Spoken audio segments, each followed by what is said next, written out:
Hello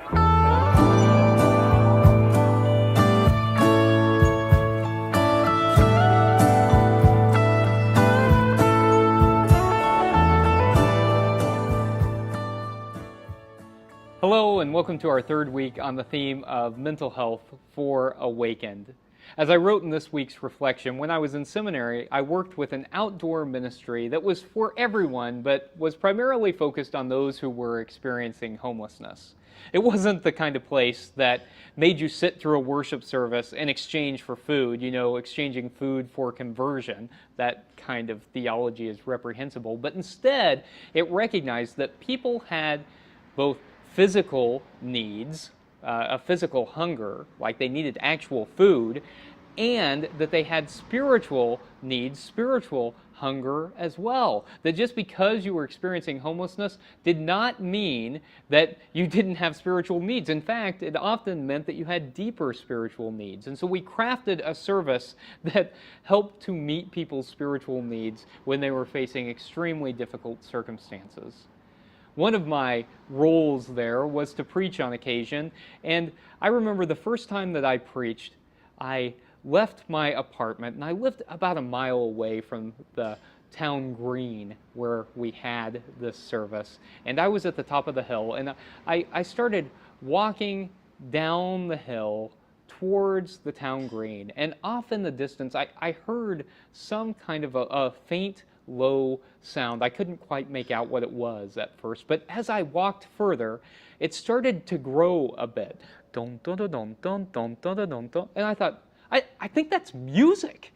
And as I walked closer and closer to the town green, it started getting louder and louder. Dun, dun, dun, dun, dun, dun, dun, dun, dun. And I turned the corner where I could see the town green, and I recognized that it was the Puerto Rican Day Parade. Now, we had this service no matter what. There could be 3 feet of snow on the ground, and we still had this service because we knew that people depended on it. Certainly people needed to eat, but people also depended on it emotionally, that people wanted and needed to be there for their own mental well-being. And so even though it was the Puerto Rican Day Parade, we still had that service. And I was up to preach, and so I preached in that chaotic, joyful, beautiful moment. And I'm of the opinion that every preacher ought to preach when there are all kinds of distractions going on, because, you know what? Life is filled with distractions. Life is filled with things that keep us from centering on that which is most important to us. This is a thematic time where we are talking about mental health, and we are using mindfulness practice. So this week, for our mindfulness practice, I'd like to invite you, as you feel comfortable, to find a place that is comfortable to you.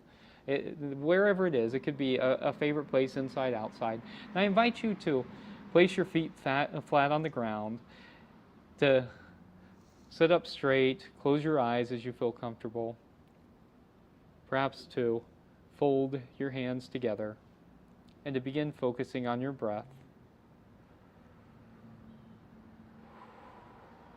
To breathe in and out. In and out.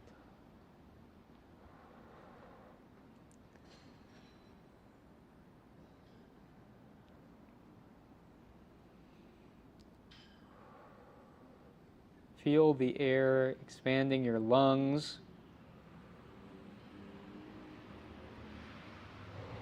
And as you breathe out, feel your lungs contract.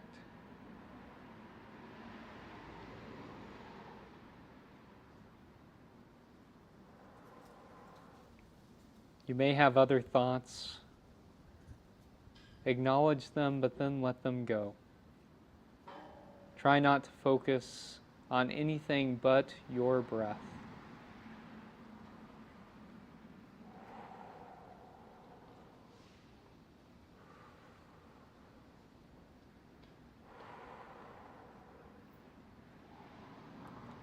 And as you settle into a more natural breathing rhythm,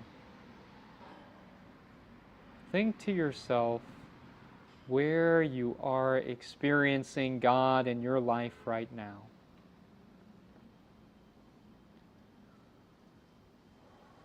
Perhaps it's here in this moment. Perhaps it's on a walk through a favorite part of your town. Perhaps it's through your family or your friends. If so, picture their faces. Think about your connection with them. Perhaps it's through your faith community. If you have a faith community, think about if you've experienced God in that space with those folks.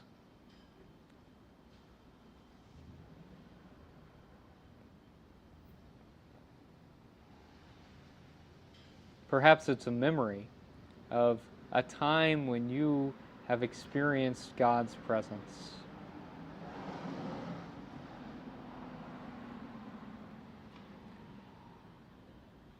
I think about walking through the fresh, newly fallen snow and the sheer silence of that space. The blanket of white snow and God's presence there. Wherever it is that you feel God's presence, hold on to that, acknowledge that, and keep that close to your heart. And friends, as you feel comfortable, I invite you to open your eyes, to return to this space, and to hold on to that presence of God.